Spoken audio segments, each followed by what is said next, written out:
Hi friends, நம்ம மயிலாடுதுறை சைடில் வந்து இன்றைக்கி என்ன நடக்கும்போது தான் பார்க்க போகிறோம். ஸோ பார்த்தீங்கன்னா, நம்ம சோழன் எப்படியோ வந்து நம்ம பல்லவனில் இருக்கிற அவங்க அம்மா வீடை வந்து எப்படியோ வந்து கண்டுபிடிச்சிட்டாங்க. ஸோ கண்டுபிடிச்சதுக்கப்புறம் பார்த்திங்கன்னா, நம்ம என்ன செய்யலாம், ஸ்ட்ரைட்டாக போய் நிலாட்ட சொல்லிட்டு நிலாவை வந்து கூட்டிகிட்டு நம்ம வரலாம் அப்படின்றத வந்து நிலாவை வந்து கூப்பிட்றதுக்கு வந்து போகிறாங்க.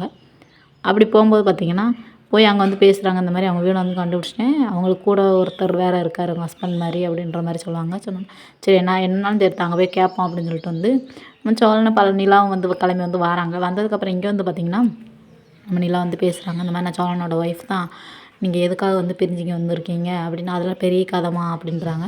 சரி அதெல்லாம் விடுங்க, எதுக்கு பல்லவன் பிறந்ததுக்கப்புறம் எதுக்கு நீங்கள் வந்து பார்க்கவே வர எல்லோரும் நம்ம நினச்ச மாதிரியாமல் நடக்குது, நம்ம என்ன நினைக்காம உடனே நடந்துருதா அப்படின்ற மாதிரி வந்து நம்ம பல்லவ அவங்க அம்மா வந்து சொல்கிறாங்க.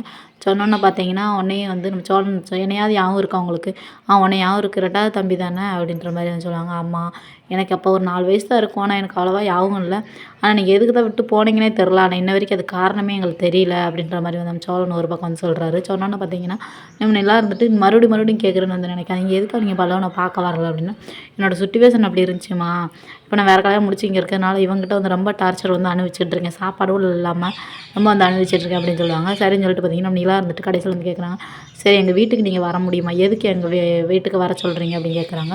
பல்லவன் வந்து உங்களை பார்த்தா ரொம்ப வந்து சந்தோஷப்படுவான், அதுக்காக தான் உங்களை வந்து நாங்கள் வீட்டுக்கு வந்து வர சொல்கிறோம் அப்படின்னு வந்து நம்ம நிலா வந்து சொல்கிறாங்க. சொன்னதுக்கப்புறம் பார்த்தீங்கன்னா, அவங்க வந்து சொல்லுவாங்க, சரி அவன் என்ன பண்ணுறான், இப்போ எப்படி இருக்கான் அப்படின்னு வந்து நம்ம அவங்க பல்லவ அவங்க அம்மா கேட்குறாங்க. அவன் நல்லா இருக்கான், காலேஜ் செகண்ட் இயர் படிக்கான் அப்படின்னு சொல்லிட்டு வந்து, சரி அவன் ஃபோட்டோ இருக்குது அப்படின்னு கேட்குறாங்க அவங்க அம்மா. ஆமாம் நல்லா இருக்குங்க அப்படின்னு சொல்லிட்டு ஃபோட்டோ பார்த்தோன்னா அவங்க ரொம்ப சந்தோஷப்படுறாங்க, ரொம்ப அழகாக இருக்கான்ல அப்படின்ற பெரிய பையன் ஆகிட்டானே அப்படின்னு வந்து சந்தோஷப்படுறாங்க. ஸோ அவ்வளோதான், ஓகே போய் வந்து பிடிச்சி மறக்காம நினச்சிக்கலாம், சப்ஸ்கிரைப் பண்ணிச்சுக்கோங்க.